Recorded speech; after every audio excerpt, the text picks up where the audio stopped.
Instagram como South Beach MDQ. 104.5. 104.5. Vorterix MDQ. Vorterix 104.5 FM. vorterixmardelplata.com.ar. La evolución de la radio se llama Vorterix. Vuelta por el universo. La vuelta al mundo en 2 horas. Check-in. Sábados 8 a.m. Check-out. Sábados 10 a.m. Medio de transporte. Vorterix Mar del Plata. Frecuencia 104.5. Streaming. vorterixmardelplata.com.ar.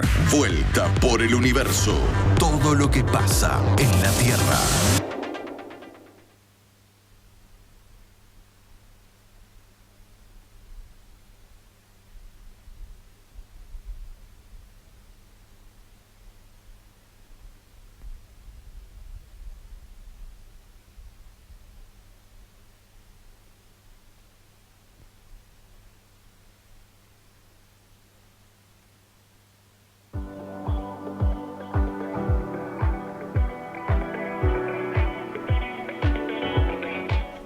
.38 y ya entramos en la parte final del programa de hoy, pero lo vamos a hacer cerrando con una segunda entrevista, porque del otro lado de la línea, del otro lado de la pantalla, está Martín Baña, que es profesor y doctor en Historia por la Facultad de Filosofía y Letras de la UBA y especialista en Historia de Rusia. ¿Cómo te va, Martín? Buenos días, Marcelo Rojas te saluda. ¿Cómo estás? A ver, ¿lo tenemos muteado? Ahí va, ¿qué tal, Marcelo? Buenos días. Sí, hola, ahora sí te escuchamos. Es temprano, perdón. Bueno, agradeciéndote como siempre en la participación en el programa. Bueno, Putin hace temblar a Europa con sus misiles, con el hipersónico y el balístico, y evoca una probable o posible tercera guerra mundial, digo. ¿Qué busca con todo esto? Digo, ¿generar miedo o cruzar la línea? Bueno, efectivamente creo que la respuesta la diste vos. Creo que en el largo plazo, si miramos el conflicto en el largo plazo, saliendo de los eventos particulares, uno puede prever, sin ser drástico, pero para tenerlo dentro del horizonte, que el resultado final podría ser efectivamente un conflicto mucho más grande, llamémoslo tercera guerra mundial, o un enfrentamiento que incluya armas nucleares, por ejemplo. En ese sentido, si vemos la trayectoria de Putin respecto de las relaciones internacionales, ya desde el primer año de su gobierno, con el famoso Manifiesto del Milenio en 1999, él sostenía que Rusia tenía que ser reubicado, tenía que ser tenida en cuenta como un actor importante a la hora de tomar decisiones a nivel global.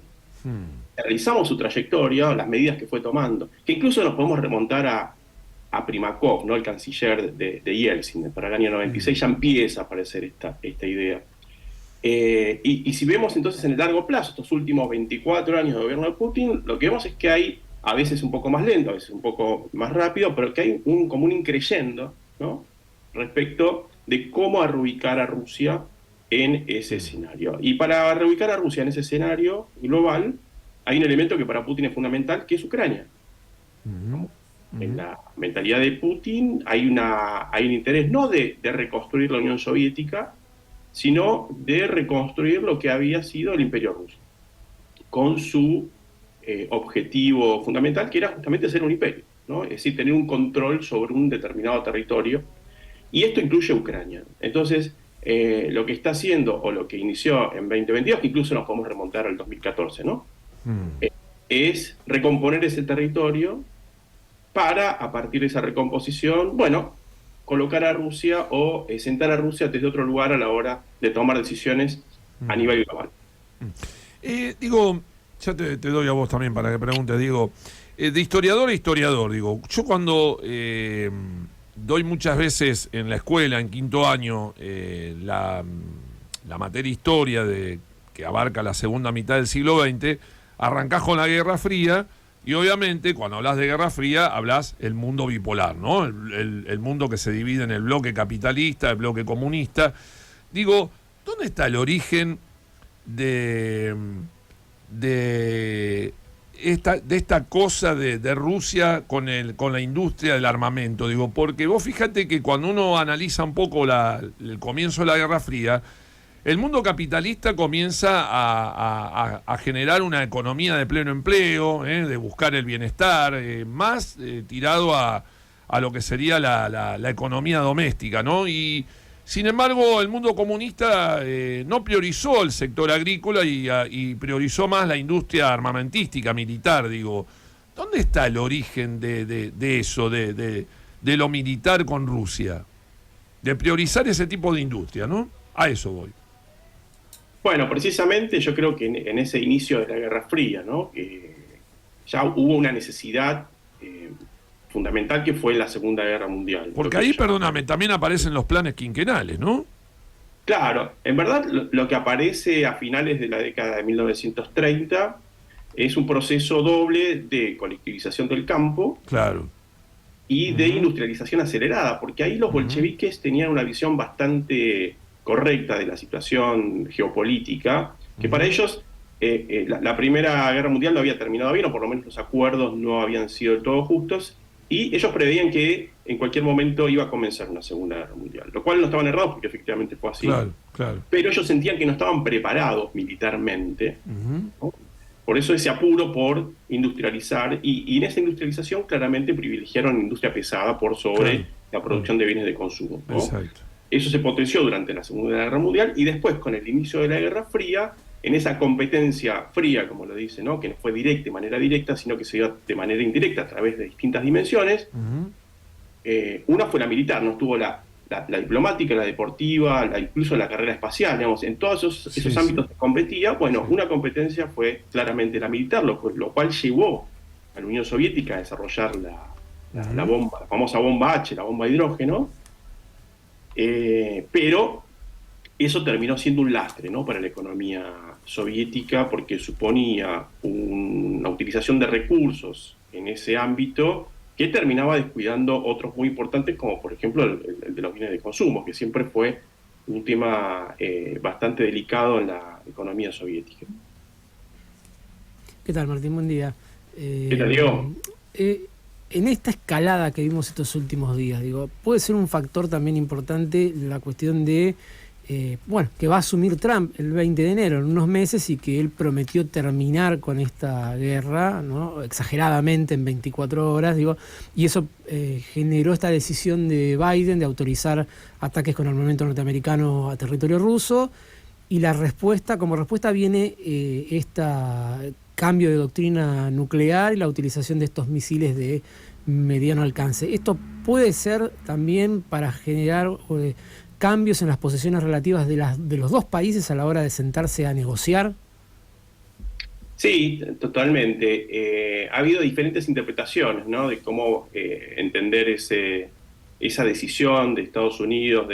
Por un lado, una interpretación es que hay un acuerdo entre Biden y Trump de facilitar la transición, y que digamos, con esta decisión de permitir el disparo de misiles, que Rusia ve que no va a ser fácil la rendición, o que en todo caso va a tener que acordar términos desfavorables a la hora de negociar la paz. Otras interpretaciones mostraron que en realidad Biden lo que está buscando es ensuciarle un poco la cancha a Trump, en el sentido que vos decías, ¿no? Que Trump viene a decir que en 24 horas soluciona la guerra, y con esta decisión estaría un poco embarrando esa decisión. Es difícil saber qué va a pasar, sobre todo porque Trump es bastante impredecible. Hay una cosa clara, y ahí hay una coincidencia, ¿no? con Putin, que Trump es un aislacionista, ¿no? Le interesa a Estados Unidos, y ya eso lo viene diciendo, y en la toma de decisiones también que hizo en su primer gobierno se pudo ver. Putin también. Y ahí Europa quedaría medio boyando, con lo cual ahí el enfrentamiento quedaría reducido, no sería tanto entre Estados Unidos y Rusia, sino que ya sería una cosa más entre Rusia y la propia Europa. Pero, por ejemplo, en las sanciones económicas que ya se implantaron a Rusia en 2014, Trump en ningún momento las quitó, ¿no? Entonces, para los que también dicen que hay un acuerdo bastante grande entre Trump y Putin, hay que ver también cómo juega ese elemento, porque es un elemento que no está pegando duramente en la economía rusa, pero se hace sentir cada vez más. Martín, te pregunto también por, algo que salió ya hace algunas semanas y que también se termina de consolidar en estos días, que es el acuerdo entre Rusia y Corea del Norte, ¿no? Una relación que ya existía, pero que se consolida con el envío de tropas norcoreanas. También, se habla de el envío de animales, el regalo de animales para el zoológico de Corea del Norte, algunos intercambios. ¿Cómo ves este acuerdo con Corea del Norte por parte de Rusia? Bueno, por el lado de Rusia, como un intento de salir de ese aislacionismo en el cual quedó Putin después del inicio de la guerra, y como para mostrar también que su posición antioccidental tiene aliados, ¿no? En este caso, un aliado que también tiene problemas con Occidente, y también por una necesidad, ¿no? Lo que, como vos bien decías, Melissa, lo que necesita Rusia son combatientes. ¿Por qué? Porque hay emigración, le cuesta al Estado ruso conseguir soldados, porque también, en la medida en que los soldados van al frente, también es mano de obra que se pierde dentro de la propia Rusia, ¿no? Entonces ahí el envío de tropas por parte, y también de armas, porque eso está también comprobado, por parte de Corea del Norte, a Rusia le es bastante útil, y a cambio Rusia puede ofrecer energía, sobre todo petróleo, teniendo en cuenta que Corea del Norte tiene bastante limitada la posibilidad de comprar petróleo a nivel global, pero también tecnología para el sistema de satélites, ¿no? De modo que ahí hay una necesidad mutua en la que los dos salen beneficiados, y que Putin utiliza justamente para mostrar que no es un país, que Rusia no es un país aislado, que eso lo podríamos reforzar incluso con lo que sucedió en octubre, ¿no? Hace el mes pasado, cuando se reunieron los BRICS en Kazán, ¿no? En la propia Rusia, donde, Putin ahí pudo dar otra imagen también rodeado de líderes globales, incluso con la presencia del secretario general de la ONU, ¿no? Que fue bastante criticado, pero que le permite a Putin un poco revertir esa imagen que tiene o que viene desarrollando en los últimos 2 años. Bien, para cerrar, los líderes, en este caso los que tienen la responsabilidad de conducir a sus pueblos, tanto Zelensky como Putin, siguen hablando en términos militares. ¿Y sus pueblos, acompañan, bancan esta guerra o no quieren saber más nada de la guerra?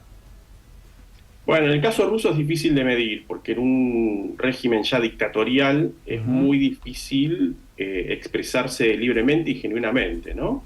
Si yo puedo estar en contra de la guerra, pero de ahí a expresarlo públicamente o en una encuesta, claro, ya es más difícil. Ahí el discurso está totalmente cooptado por el Estado, los medios de comunicación, y ahí es interesante porque ahí sí hay, si querés, se hablaba de los líderes a nivel global, y ahí Trump, Putin, incluso lo podríamos incluir a Milei acá.